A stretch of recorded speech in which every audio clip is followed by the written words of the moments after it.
السلام عليكم، اهلا بكم في حلقه جديده. والنهارده هنتكلم شويه عن ماتش الاهلي والزمالك واللي خلص بالتعادل الايجابي بهدف لكل فريق. اسمي علاء عبد الباسط ويلا نبدا حلقتنا.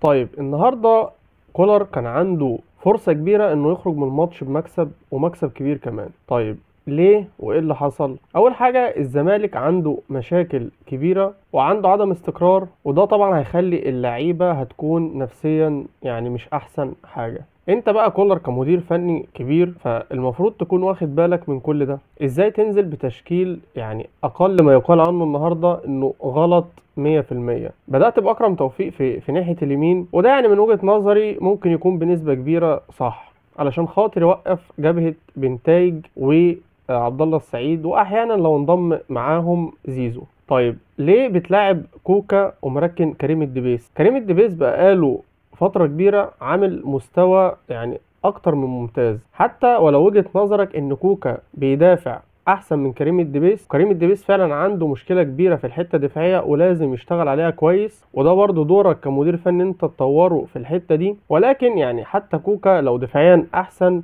مش هيكون يعني الفرق كبير قوي بينه وما بين كريم الدبيس. وممكن يا سيدي تلعب كريم الدبيس تستفاد منه هجوميا وتخلي حد يضم معاه في الحتة الدفاعية. الحاجة التانية، انا مش عارف بصراحة وجهة نظرك في انك تلعب احمد رضا نص ملعب. بصراحة انا شايف ان احمد رضا ده يعني مش هقولك ما عندوش كذا وكذا وكذا، لا ده الراجل ده اصلا ما عندوش اساسيات نص الملعب خالص. الراجل تايه، عنده ميس باص كبير جدا. حتى اقل حاجة يقدر يعملها ان هو يربط، يعني دي وظيفة خط النص، ان هو يربط ما بين الدفاع وبين المهاجمين. هو حتى ما بيعرفش يعمل ده، وطول الماتش يعني حتى الكرة مش معاه، يعني هو مجهوده حلو بس طول الماتش عمال يلف في نص الملعب. يعني تحس ان هو مش عارف يروح فين ويجي منين، يروح يستلم من مين ويسلم مين. فانا شايف ان احمد رضا ده ما ينفعش يكون خالص نص ملعب. وكنت ممكن اقول ممكن نستغله في الحتة الدفاعية، بس بصراحة حتى في واحد على واحد وحش جدا.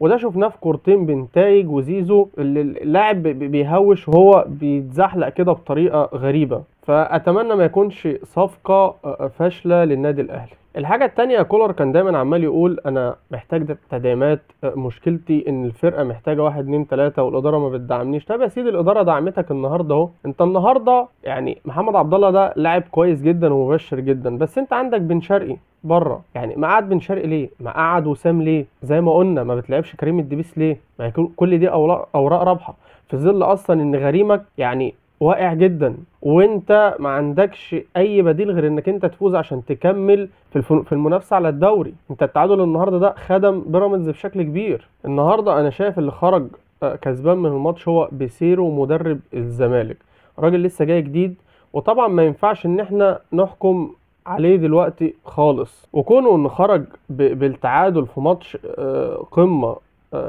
او اول قمة ليه ولسه جاي، فده يعني انا شايف ان هو مكسب كبير. والراجل ده على فكرة كورته سريعة جدا، ولو بس طبعا مش هيقدر يطبق ده غير بالتدعيمات والاستقرار الاداري. في النهاية خلاص اللي حصل حصل، بس المهم الفترة الجاية ان لا فعلا كولر يعني لازم ان هو اللي باقي من الدوري دي ماتشات يعني ما ينفعش فيها لا بديل فيها عن الفوز علشان خاطر فعلا تكسب الدوري. وبجد فعلا يعني حتة يعني الاقل ما اقدر اوصفك بيه النهارده ان انت فعلا يعني مدرب يعني فشلت للمرة الرابعة في ماتشات القمة انك انت تكسب. ايوه انا عارف ان في مكسب بتاع السوبر، بس ده كان بضربات الجزاء مش مكسب في الماتش نفسه. في النهاية يعني حابب ان انا اختم بلقطة بن شرقي، برغم ان اهلاوي وما يعني مفيش افضل من دي حاجة نختم بيها الفيديو بتاعنا.